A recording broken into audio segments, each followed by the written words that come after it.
현대판 모세라고 불리는 그런 사람이요. 우리의 땅을 되찾아야 한다. 이게 이제 시온주의입니다. 개인 돈을 들여서 이 팔레스타인의 땅을 사기 시작합니다. 아랍의 영토로 줄 것을 이런 계약을 했던 거죠. 그런데 팔레스타인 지역에 유태인 국가를 만들어 주겠다는 이중 계약을 벨푸어가 하게 됩니다. 이스라엘과 거래하는 나라에게는 원유를 거래하지 않는다라는 석유 금수 조치를 내리게 되죠.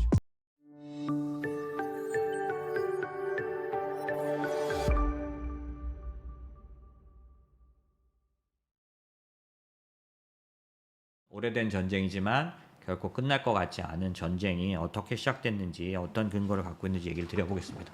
자, 이 얘기를 드리려면 유태인들이 어떻게 이제 탄생됐고 어떤 운명 속에 있었는지 앞에 사전 얘기를 드려야 되는데 그 얘기는 길게 드릴 게 없고, 혹시 이제 성경을 보시는 분들이나 하여튼 그런 분들이 이제 성경에서 확인할 수 있는 내용, 팔레스타인 사람들도 그 다음에 이스라엘 사람들도 둘 다 자기들의 조상을 아브라함이라고 부르기 때문에 동예루살렘, 서예루살렘의 성지에 둘 다 공유하는 공간을 다 갖고 있는 거죠. 왜냐하면 공통된 조상은 아브라함이고, 벨라 동굴에 들어갈 때 한쪽에서는 이스라엘 사람이 들어가고 한쪽에서는 팔레스타인이 돌아간다고 했는데, 팔레스타인인들이 들어가면 가운데는 아브라함의 묘가 보이지만 이쪽 편에서 또 보이는 묘는 이스마엘의 묘고요. 저쪽에서는 유태인들이 들어가면 아브라함의 묘가 보이지만 그 다음에는 이삭의 묘가 보이는, 그래서 이스라엘 사람들은 아브라함과 이삭의 자손이라고 믿고 있고, 팔레스타인인들은 아브라함과 이스마엘을 통한 계보를 따른다고 믿고 있는데, 유태인들의 역사에 보면 그 이후에 아브라함이 갈대아 우르를 떠나서 가나안으로 들어가고, 가나안에서 이집트로 가고, 이집트에서 다시 가나안으로 돌아오는 그런 역사들을 갖고 나서, 그리고 나서 마지막에 이제 뒷부분에 보면은 북왕국, 남왕국으로 나눠졌다가 결국엔 로마에 의해서, 시간이 더 지나서 로마 제국에 의해서 예루살렘이 함락당합니다. 그리고 다 뿔뿔이 흩어지는, 유태인들이 전 세계에 흩어지는 그런 그 운명에 처하게 되죠. 그러다 보니까 이제 지금 화면에 보시는 것처럼 그 많은 유태인들이 여기저기 가 있었는데, 특별히 러시아의 쪽에 많이 그 유태인들이 있었던 것 같아요. 그런데 이 유태인들에 대해서 그 당시 19세기, 20세기에 걸쳐서 러시아에서 일어난 잔혹한 유태인 학살이 일어납니다. 이건 여러분이 잘 알고 계신 아우슈비츠나 이런 건 독일에 의해서, 그러니까 나치에 의해서 이러지만 그거하고는 또 다른 러시아에 있었던 학살. 이 포그름은 러시아어라고 하는데요. 반유대이면서 유태인들에 대한 어떤 잔혹한 행위 같은 것들을 부르는 이름이고요. 이 포그름이 얼마나 심했냐면, 그 당시, 그러니까 뉴욕타임스에 나온 기사를 보면 시내인 유대인을 죽여라라는 함성이 가득했다. 유대인들은 양처럼 사륙당했다. 피해 굶주린 폭도들은 갓난아기를 갈갈이 찢어 죽였다. 경찰은 아무런 제지도 하지 않았다. 석양의 거리는 시체들과 다친 사람들로 가득했다. 이게 이제 그 유명한 이제 유태인들 학살, 러시아에서 일어났던 포그롬이라는 학살이었고요. 유럽에서도 별반 다르지 않았다는 게 어떤 걸 통해서 알 수 있냐면, 이 드레피스 사건이라는 걸 통해서 알 수 있는데, 이 드레피스 사건이라는 건 뭐냐면, 프랑스 파리의 포병대대 대위였던 이 드레푸스라는 사람을 통해서 전 세계 혹은 유럽의 반유대주의, 그러니까 조금 전에 포그롬처럼 유태인 학살처럼 이렇게 그런 그 기조가 있었다는 걸 알 수 있는데, 이걸 우리가 더 잘 알 수 있는 건 에밀 졸라라는 작가에 의해서입니다. 1894년 12월 23일자에 르푸티 주르날이라고 하는 잡지에 나와 있는 사파인데, 이거는 에밀 졸라가 쓴 나는 고발한다라는 글이 실려 있어요. 여기. 그래서 이 나는 고발한다는 그 뒤로도 너무 이제 유명한 문구가 됐죠. 에밀 졸라는 프랑스의 문호이고, 우리는 뭐 그 사람의 소설 중에서 많은 걸 알고 있지는 않은 것 같은, 제가 아는 거 이렇게 보니까 뭐 목노주점 이런 거 썼던 사람이죠. 이 사람이 이 드레푸스 사건을 통해서 양심 선언 같은 것들을 하게 됩니다. 이 드레푸스 사건이란 게 뭐냐면, 그 당시 프랑스는 독일에게 전쟁에 지고 나서 전쟁의 그 대가로 돈을 갚는 그런 중이었기 때문에 프랑스에 있어서 독일은 원수의 나라였는데, 그 당시 독일의 어떤 무관 집에서 쪽지가 발견되는데, 그 쪽지는 독일에게 프랑스 정보청의 정보를 알려주는 스파이 짓을 하는 스파이가 쓴 쪽지였던 건데, 불행히도 이 쪽지의 글씨체와 이 드레푸스라는 사람, 알프레드 드레푸스라는 유태인입니다. 이 사람의 글씨체가 같다는 이유로 국가 반역죄로 체포돼서 유배당합니다. 지옥에 뭐 이렇게 부리는 곳에 있었어요. 근데 악마섬이군요. 기아나라는 데 아프리카 악마섬에 유배당해요. 근데 결국에는 뭐 시간이 한 10년, 20년 지나서 프랑스 다른 장교에 의해서 이게 모함이었다는 사실이 밝혀집니다. 왜냐하면 드레푸스의 필체하고 완전히 달라요. 그래서 그렇게 됐지만 이 당시 프랑스는 이 드레푸스 사건을 계기로 유태인 반유태주의가 나오면서 유태인들을 막 이제 학살하는 그런 일들이 이때 마구 벌어지게 됩니다. 그걸 이제 에밀 졸라는 나는 고발한다라고 해서 잡지에 양심 선언을 했는데, 프랑스에서도 유태인들에 대한 엄청난 학살이 막 이루어질 때 이걸 지켜봤던 테오도르 헤르츠라는 사람, 이 사람은 이제 유태인인데 오스트리아 헝가리 출신이고요. 지금 오늘의 얘기에 중요한 인물입니다. 왜냐하면 이 사람이 이스라엘이 팔레스타인으로 들어가서 자기들의 영토를 되찾으려고 하는 그런 운동에 시작했던, 그래서 어떤 데서는 현대판 모세라고 불리는 그런 사람이요. 이 사람 얼마나 대단하게 이스라엘에선 존중을 받는지 이스라엘 우표에 나올 정도로, 이 사람은 이스라엘의 아버지라고 불릴 정도로, 이 사람은 기자 정도밖에 안 되는 사람인데, 이 사람이 드레푸스 사건을 보면서 프랑스 파리처럼 이렇게 지성인들이 모인 곳에서도 유태인들이 이렇게 학살당하고 이렇게 마녀 사냥 당해야 한다면 드레푸스 사건처럼 어디 간들 우리가 제대로 살 수 있겠는가? 우리도 우리의 땅을 되찾아야 한다. 이게 이제 시온주의입니다. 이 사람이 쓴 유대국가라는 책 안에 보면 지금 유대국가를 건설하여 반유대주의의 박해로부터 해방되는 게 시온주의다. 시오니즘이라고 하죠. 조상이 살던 팔레스타인으로 다시 돌아가는 거. 그 당시에 이제 팔레스타인을 다녀온 사람들이 이렇게 말했다고 해요. 신부는 아름다우나 이미 다른 남자의 품에 안겼다. 이게 무슨 얘기냐면 자기들이 있던 조상의 땅, 팔레스타인 땅은 여전히 좋지만 아랍 사람들이 지금 그곳에 살고 있다라는 거고요. 보시면 제네바, 스위스 제네바에서 1897년에 이 헤르츠리 왜 이렇게 유명한 사람이냐면 이 많은 사람을 끌어모은 사람이에요. 시온주의자 총회를 처음으로 만든 사람, 대단한 사람이죠. 그래서 이 사람이 이제 팔레스타인으로 돌아가자라는 운동을 시작하게 되고요. 이 운동에 따라서 전 세계에 흩어져 있던 유대인들은 돈을 모아서 팔레스타인에다 땅을 사기 시작합니다. 그 대표적인 그런 사람이 누구냐면은 로스차일드, 유태인 금융 가문이죠. 이게 이제 현재 JP 모건으로까지 흘러가는 그런 흐름이 있는데, 이 로스차일드가 개인 돈을 들여서 이 팔레스타인의 땅을 사기 시작합니다. 물론 그 외에도 유대 민족 기금이라 그래서 KKL, JNF라는 미국 이 주이시 내셔널 펀드를 만들어서 전 세계에 흩어져 있는 유태인들의 돈을 모아서 팔레스타인의 땅을 사기 시작해요. 그래서 유대인 정착촌들이 이 다시 팔레스타인의 곳곳에 유대인들이 들어가서 살는, 특별히 텔아비브 근처에 이렇게 모여 살았던 거죠.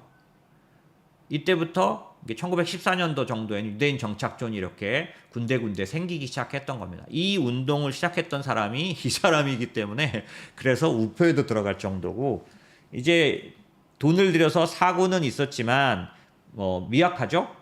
예, 그렇게 되고 있을 때 어떤 커다란 사건이 발생합니다. 그 사건이 뭐냐면 결정적인 계기가 됐던 사건인데, 1914년, 1918년 동안 제1차 세계대전이 터지게 되죠. 사라예보 사건을 통해서 제1차 세계대전이 터지는데, 1차 세계대전에 그 내용이 뭐였냐면 영국, 프랑스, 러시아가 독일, 오스트리아, 헝가리, 오스만 투르크를 먹어버리려는 전쟁이었습니다. 그래서 연합국이라고 부르는 데과 이 파란색의 동맹국이 붙어서 싸우는 싸움이었어요.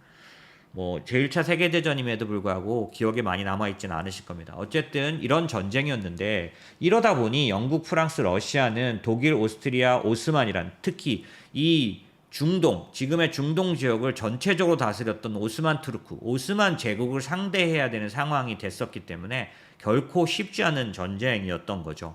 이때 연합국의 영국, 프랑스, 러시아 쪽의 중심국가였던 영국에 아주 반가운 혹은 희망적인 소식이 전해집니다. 그게 뭐냐면 편지가 오는데요. 그 편지는 이 오스만 제국, 아까 말씀드린 오스만 투르크가 차지하고 있던 이 커다란 중동 땅의 그 지도자로 이끌고 있던 샤리프 후세인이라는 사람이 요 메카 지역에서 샤리프 후세인이라는 사람이 헨리 맥마흔이라는 영국의 외교관에게 편지를 씁니다. 후세인 빈 알리라고 써있죠. 아랍 지도자. 이 사람이 편지를 쓰는데 샤리프 후세인이 어떤 편지 썼냐면 10통 정도 썼다고 해요. 이 편지의 내용은 뭐냐면 만약에 당신들이 전쟁에 이겼을 때 우리 아랍인들의 국가를 만들어 준다면 우리가 당신의 전쟁을 돕겠습니다. 라는 내용이었죠. 그래서 샤리프 후세인에게 아랍의 땅을 아랍의 영토로 줄 것을 약속합니다. 그래서 이거를 뭐라고 하냐면 맥마흔 선언이라고 합니다. 맥마흔 선언이라고 하고 이런 계약을 했던 거죠. 그런데 이 상황에서 또 다른 하나의 사건이 발생하게 되는데요. 그게 뭐냐면 요게 이제 후세인 맥마흔의 서신이라 그래서 요렇게 이 두 사람이 했던 거고 이런 약속에 따라서 아랍 국가에 대해서 이 연합군이 인정했기 때문에 아까 말씀 후세인은 이 팔레스타인에 있는 오스만을 공격하게 됩니다. 그래서 상당한 전과를 올렸고 연합군에게는 큰 도움이 됐죠. 그러나 정작 연합군의 나머지 독일과 오스트리아에서는 이 영국과 프랑스와 러시아가 고전을 면치 못하고 있었어요. 특히나 그 군비가 다 떨어져서 그 전쟁에 들어가는 물자가 다 떨어져서 고생하고 있을 무렵 또 다른 소식이 전해집니다. 그 또 다른 소식이라기보다는 사실은 이 공공한 상황에서 이 벨푸어라고 말하는 영국 외무장관이 하나의 커다란 아이디어를 찾아내게 되는 거죠. 그건 뭐냐면 아랍 국가가 세워지고 됐던 팔레스타인 땅에 똑같이 죽어도 들어가고 싶은 사람들이 있다는 걸 생각해낸 겁니다. 그 사람들이 누구냐면 유태인이었던 거죠. 팔레스타인 지역에 유태인 국가를 만들어주겠다는 이중 계약을 벨푸어가 하게 됩니다. 아까 맥마흔은 이 후세인에게 아랍의 국가를 약속했는데 그와 동시에 똑같은 시점은 아니지만 또 다른 그 이중 계약으로 이 벨푸어는 유태인 국가를 약속합니다. 보시면 이 벨푸어가 로스차일드, 아까 나왔던 로스차일드에게, 왜 로스차일드가 이 연합군의 채권을 사줍니다. 돈을 대주는 거죠. 그런 거를 위해서 썼던 편지 내용입니다. 시온주의자들의 염원에 공감하는 다음 지지 선언물이 내각에 제출되어 승인받았다. 이게 이제 유태 국가를 허락한다는 거죠. 당신께 전하게 되어 기쁩니다. 국왕폐하의 정부는 팔레스타인의 유대인을 위한 조국을 수립하는 것을 호의적으로 보며 이러한 목적을 달성하기 위해 최선의 노력을 다할 것입니다. 라고 벨푸어가 이제 약속을 하는 친문서죠. 그래서 이걸 우리는 벨푸어 선언이라고 합니다. 그렇기 때문에 이스라엘은 이 벨푸어 선언에 의해서 공식적으로 팔레스타인의 주인이다. 왜냐하면 그 당시에 통치국이었던 영국이 그걸 인정했기 때문이죠. 이런 상황이 진행됐는데 그 사이에 사실은 세상은 이제 항상 그렇죠.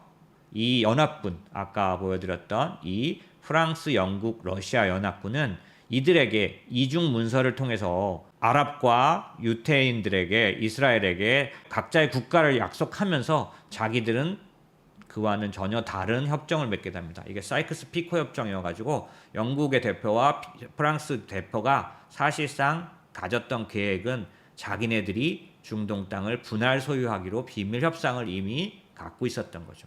그러니까 이 사람들은 자기들이 분할을 해서 나누어서 가질 거면서 이 유태인과 그 다음에 이 아랍인들에게는 독립국가를 약속했던 겁니다. 뭐 세상 일이 다 그렇죠. 그래서 결국에는 실제로 그 전쟁에서 이 아랍인들의 도움에 의해서 승리를 하면서 프랑스 보호령과 영국 보호령이 생겨나게 됩니다. 이때 이 팔레스타인 지역은 영국 보호령 안에 들어가기 때문에 지금 이스라엘, 지금 팔레스타인은 계속해서 영국과의 얽힘이 시작되는 거죠. 자, 이렇게 했을 때 전쟁이 끝나고 나니 아랍에서 요구합니다. 우리를 아랍 국가를 만들어준다고 하지 않았냐라는 것에 대해서 요청을 하는 거죠.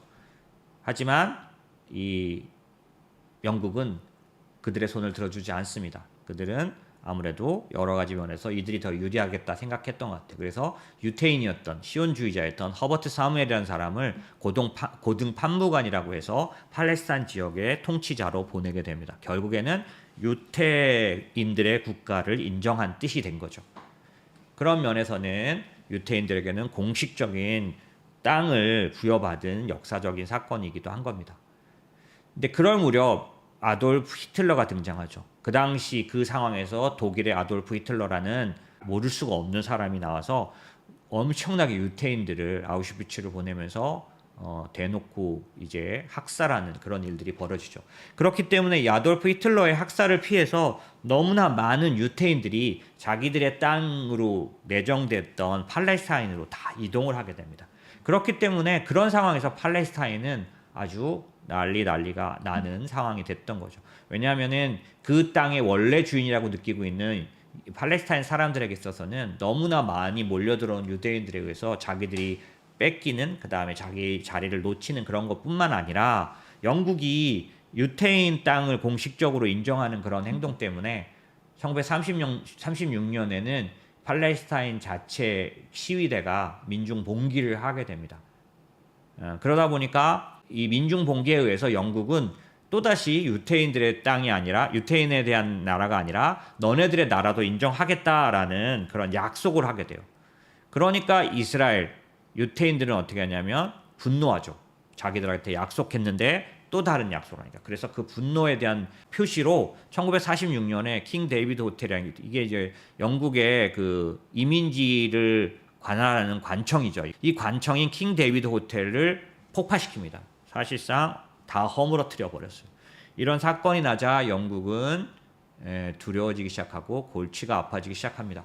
그래서 영국은 미국을 끌어들이고 종국에는 유엔 총회로 가게 됩니다. 그 당시 미국을 끌어들였을 때 트루만 대통령도 팔레스타인이 아닌 유태인을 인정하죠. 왜 그랬을까요? 그때 트루먼이 그런 말을 합니다. 나는 몇십만의 아랍인 투표자를 가진 게 아니라 몇십만의 유태인 선거단을 갖고 있기 때문에 나는 유태인을 지원합니다 라고 공식적으로 선언하죠. 어쨌든 그런 일들이 이제 영국에 의해서 유엔으로 완전히 판단의 기준이 넘어가게 됩니다. 아마 영국과 미국은 굉장히 신의 한 수였다고 생각하겠죠. 그래서 이제 그 책임을 팔레스타인과 유태인들의 누구의 땅이냐를 판가름하는 그 책임이 이 유엔 총회로 넘어가게 됩니다. 1947년 유엔 총회에서 영국 기권, 미국 찬성 이런 식으로 이루어지면서 결국 몇십 대 몇으로 그러니까 이스라엘의 승리가 선언되게 되죠. 그래서 유태인들에게 팔레스타인 분할해줘라 라는 안이 통과되게 됩니다. 그래서 그 유엔 팔레스타인 분할안이 1947년 유엔 총회에서 통과되기 전에는 요 46년도엔 이랬어요. 녹색이 다 팔레스타인 땅입니다. 팔레스타인 사람들이 사는 땅이에요. 그런 하얀색이 유태인들이 정착돈들이 있던, 흩어져 있던 지역. 하지만 47년도에 보시면 거꾸로 역전됩니다. 지금의 모습과 흡사해지는 거죠. 대부분 이스라엘의 정착촌이 되고 팔레스타인 사람들의 땅이 좁아지기 시작하고 67년에는 이게 더 좁아지면서 서안과 가자로 남게 되고 2010년도에는 보시면 그 안에서도 동예루살렘, 서예루살렘 이렇게 나뉘고 이쪽에 모여서 한쪽 구덩이에서 이제 팔레스타인인들은 살게 되는 이런 현상이, 물론 이 안에는 4차 중동 전쟁이, 이스라엘 중동 전쟁에 의해서 일어난 결과이기도 한데요. 이런 일의 시작은 1947년 유엔 총회에서 팔레스타인 분할이 결정됐다라는 사실이죠. 분할해줘라 유태인들에게, 이렇게 됐던 거죠. 자, 그 다음에 1차 세계대전이 끝난 뒤에 팔레스타인에 주둔했던 영국군은 무책임하게도 철수를 해버립니다. 그러니까 주둔군을 빼버리는 거죠. 그래서 팔레스타인 반도의 그 안에 이제 영국군은 떠나게 되면서, 이렇게 되니까 원래 갖고 있던 땅을 되찾으려는 아랍인들의 그 봉기가 일어나게 되죠. 근데 이 상황에서 이스라엘은 때를 놓치지 않습니다. 유엔 총회 12월 달에 했거든요. 그리고 나서 48년 5월 14일 날 이스라엘은 그냥 독립을 선포해 버립니다. 이 초대 총리로 다비드 벤구리온이라는 사람이, 벤구리온이라는 사람이 유명한 사람이죠. 이 사람이 이스라엘의 초대 총리가 됩니다.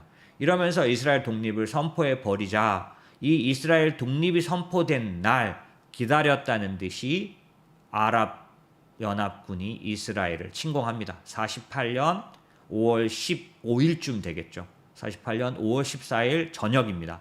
이스라엘의 독립 선포가 일어난 날 그날 저녁에 이 시리아, 이라크, 이집트, 요르단 같은 나라들이 연합군을 이뤄서 7개의 아랍 연합군이 이스라엘을 침공해 버리는 거죠. 왜 그랬을까요? 자기들의 땅을 되찾아야 한다고 생각하는 거고 이스라엘이 여기다 둥지를 틀어서는 안 된다고 봤던 거고 팔레스타인을 위해서 싸웠다고 하지만 사실은 이 땅을 탐냈던 거가 나중에 밝혀지게 됩니다. 그래서 처음으로 1차 중동 전쟁이 일어나게 되고요. 사실상 제비 안 되는 전력에 의해서 이 아랍 연합군은 박살이 납니다. 왜냐하면 사람도 많고 무기도 많고 난리를 쳤지만 지휘자도 없었고 훈련도 받지 못했던 사람들이었기 때문에 아예 상대가 되지 않아서 순식간에 이스라엘의 제압을 당하게 됩니다. 그래서 1차 중동 전쟁이 끝난 다음에 그 이전에 팔레스타인 지역에 이스라엘이 가졌던 땅보다 훨씬 더 많은 땅, 약 78%의 땅을 이스라엘이 오히려 차지해버리게 되고요. 그 나머지 22%에도 원래는 그 팔레스타인인들이 살아야 되는데 욕심을 냈던 이집트와 요르단이 여기를 차지하게 됩니다. 이상한 일이죠, 사실은. 그래서 이 상황에서 팔레스타인인들은 수많은 난민과 희생이 나타나게 됩니다. 그래서 아랍 국가의 대리 전쟁, 이스라엘 전쟁을 통해서 피해는 팔레스타인 사람들만 엄청난 난민들이 발생을 하게 되고요. 왜냐하면 하고 나서 요르단과 이집트가 차지해 버렸으니까요. 그러면서 이 난민들이 지금의 서안, 그 다음에 가자로 이동하게 됩니다. 결국 지금의 모습이 이때 이제 형성됐다고 봐야겠죠. 그 난민들이 사는 난민촌이 여기에 형성되게 됐던 거죠. 그런데 아랍 국가들은 그 욕심을 내려놓지 못합니다. 당연히 누가 더 오르냐? 이 얘기를 하기는 쉽지 않죠. 하지만 1956년 2차 중동전쟁, 1956년 3차 중동전쟁, 이건 또 6.1 전쟁이라고 하죠. 이 두 개의 전쟁을 통해서 또 다시 팔레스타인의 땅을 차지하려던 욕심이 전쟁을 일으켰지만 역시나 단 며칠 만에 전쟁이 끝날 정도로 상대가 되지가 않습니다. 그래서 오히려 2차 중동전쟁과 3차 중동전쟁이 끝나고 나니까 어떤 일이 생겼냐? 여기 시나이 반도를 이스라엘이 다 차지해버렸어요. 먹힌 거죠. 그래서 그 전쟁, 1차 전쟁 때까지만 해도 차지했던 이스라엘의 땅이 3배나 늘어나게 됩니다. 지금 보이시는 녹색이 다 이스라엘의 땅이 돼버린 거죠. 사실상 이 당시 이집트는 아랍의 지도자급 나라였는데 여기가 먹히게 됩니다.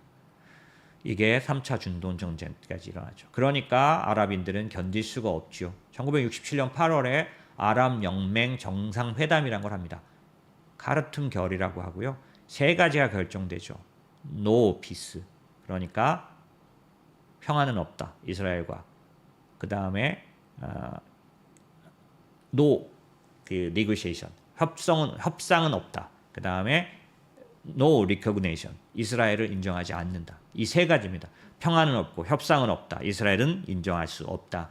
이 3가지가 아랍연맹 정상회담 카르툼 회의 결이고 이게 현재까지 계속 이어져 있는 이들의 정신 사상이고 이런 연맹 속에서 4개의 나라만이 이스라엘과 수교를 맺고 있는 상태죠. 어쨌든 이때 이 아랍 결의가 지금 이스라엘의 전쟁 상황의 분위기를 그대로 가져가고 있다라고 보면 되겠죠.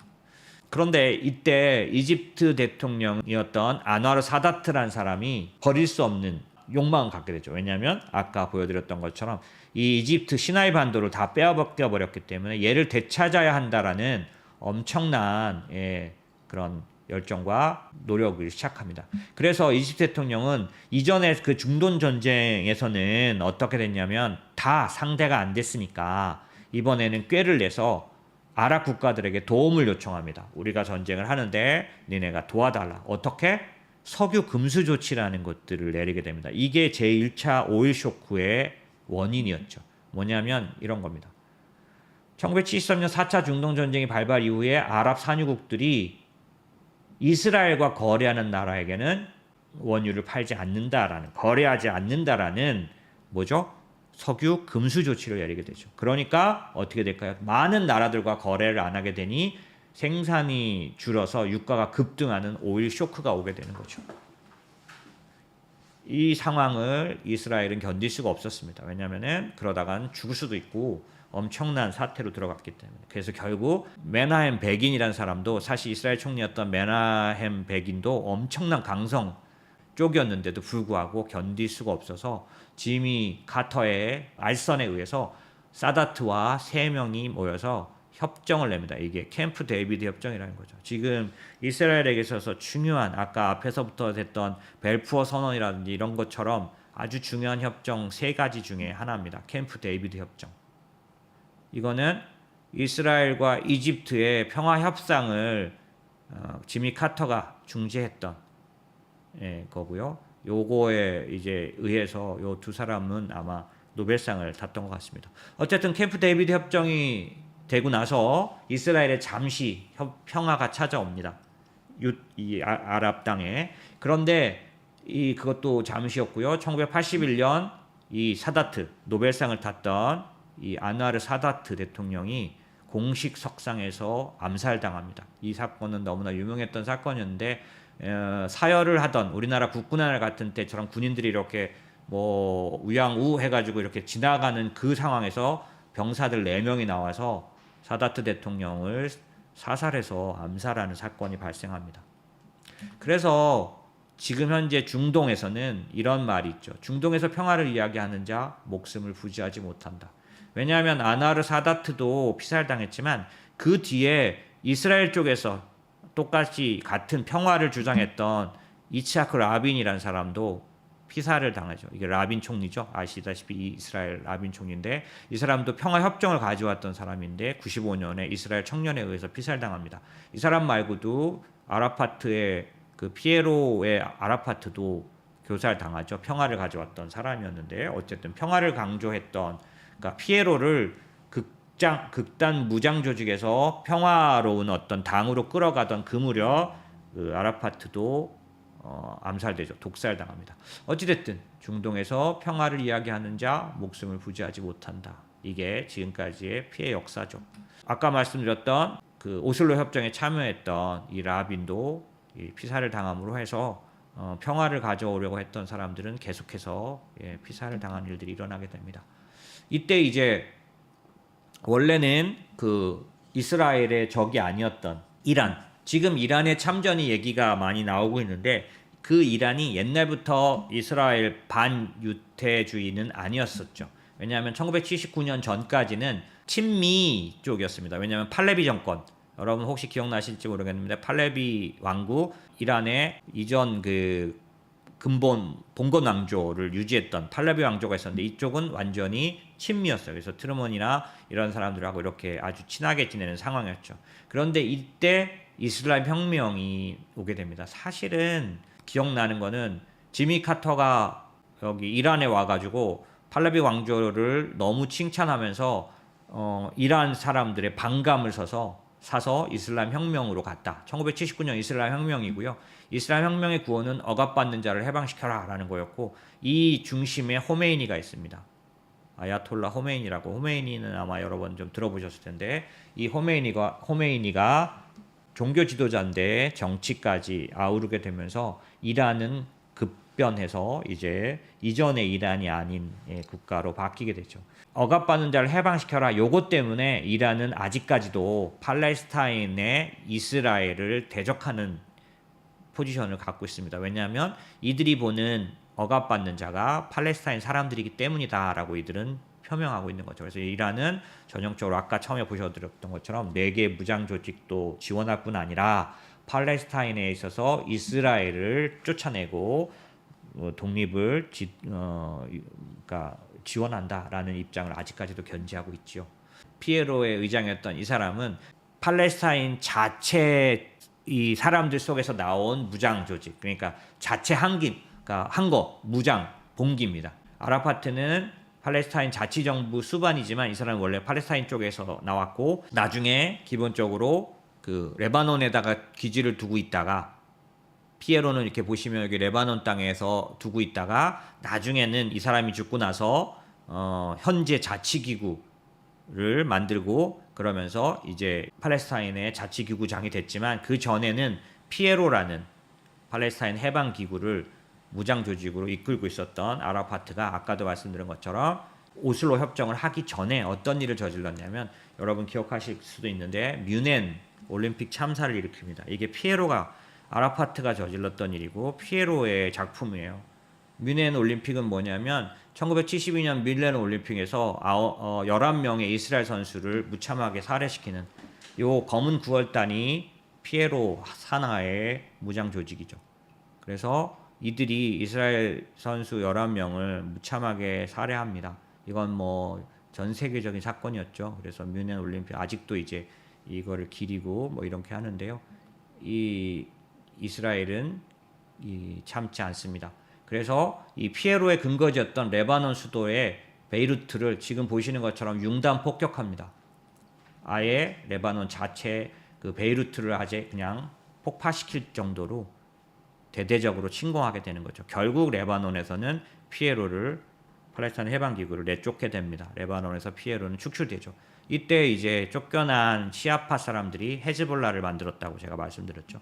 자, 이때 이런 그 이스라엘의 강력한 대응에 의해서 팔레스타인에 있던 사람들이 민중 봉기하게 됩니다. 이 팔레스타인 민중 봉기를 인티파다라고 하는데 인티파다 1차 1987년이죠. 이 일이 있었던 이후에 1987년 1차 인티파다라는 게 생기게 됩니다. 인티파다는 뭐냐? 민중 봉기라는 아랍어고 반 이스라엘 투쟁이었는데 보시면 아시다시피 1차 인티파다는 뭐라 그럴까요? 그거 뭐라 그러죠? 그 무기를 사용하지 않는 그런 팔레스타인 소년이 돌을 던지죠. 탱크로 무기 없이 대항하는 저항하는 1차 인티파다는 그런 거였죠. 그래서 팔레스타인에게 자유를 이런 의미의 이런 글들이 올라오고 이 분쟁 일지에 보면은 이런 일들 이후에 그 오슬로 협정이 나오게 되는데 어쨌든 1차 인티파다가 오게 되고요. 이 와중에 이 1차 인티파다가 일어났던 1987년도에 하마스가 결성됩니다. 아까 야신이란 사람이 이 팔레스타인에 무기 없이 평화 봉기하는 거에 대해서 반대하고 그러니까 무장 봉기하는 이 하마스란 조직을 야신이 만들어내게 돼서 이때 하마스가 팔레스타인 자체적으로 아까 피에로도 팔레스타인에서 나와서 레바논에 근거를 뒀었지만 하마스도 팔레스타인 자체에 의해서 나온 자생 조직이죠. 하마스가 이때 탄생하게 됩니다.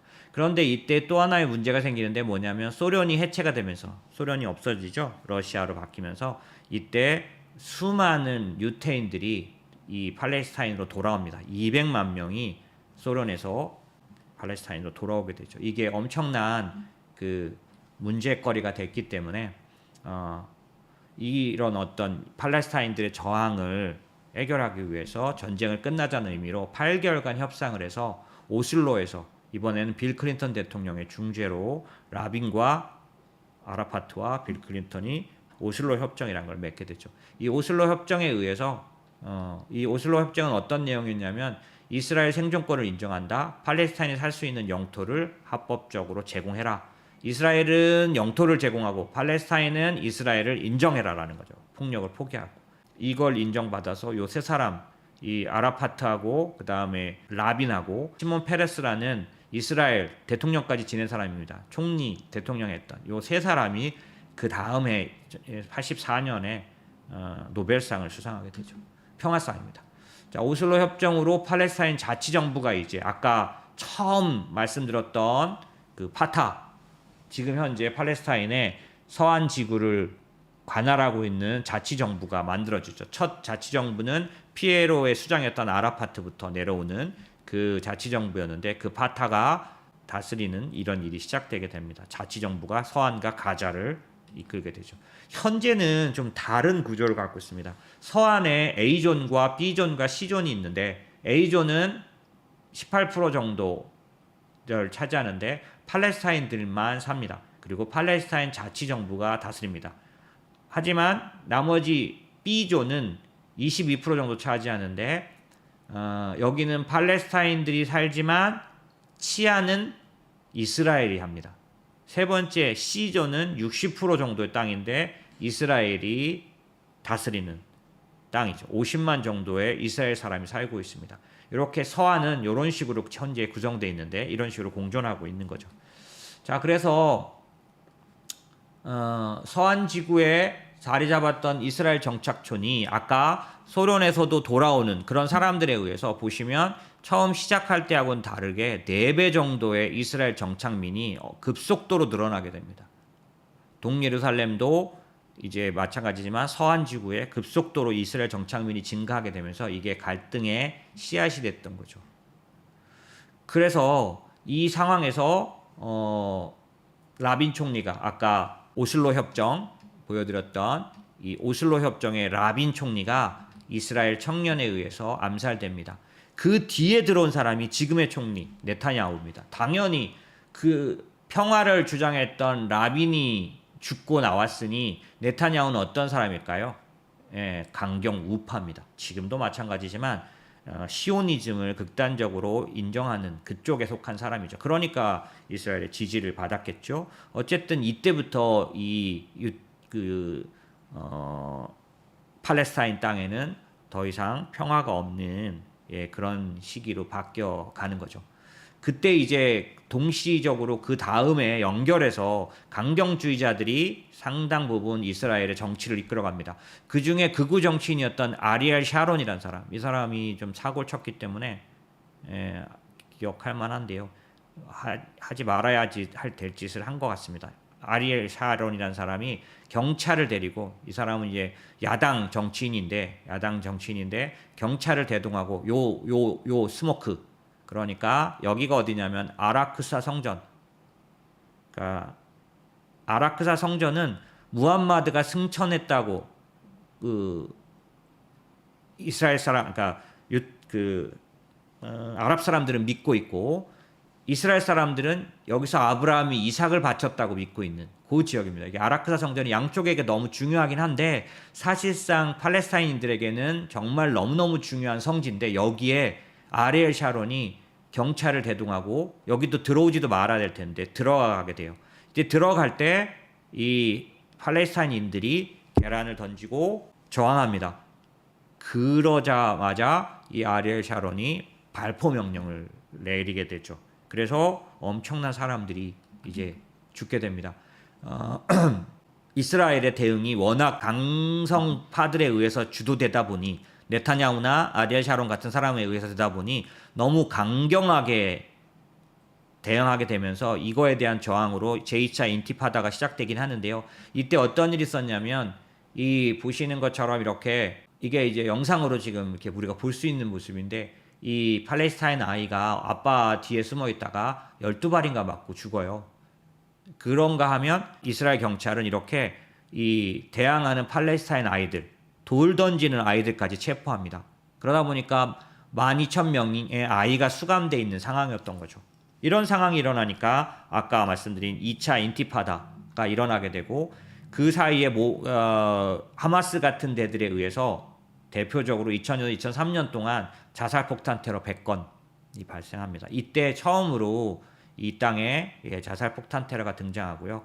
하마스는 그걸로 유명한 조직으로 이제 알려지기 시작합니다. 뭐 여자들이, 그 다음에 아이가 막 폭탄 테러 일으키고, 아까 제가 말씀드린 예루살렘의 많은 대부분의 그 가게와 건물들이 이 폭탄 테러를 당했다고 할 정도로 100건이었으니까요. 그런가 하면은 이 다툼이 얼마나 심했는지 4년 동안 지속적으로 이제 폭력이 발생했기 때문에 5,000명 이상의 팔레스타인 사람이 죽었고 1,000명 이상의 이스라엘 국민이 사망했다라고 말하는, 그래서 2차 인티파다가 이 당시에 이제 생겨나게 되는 일들이 있었고요.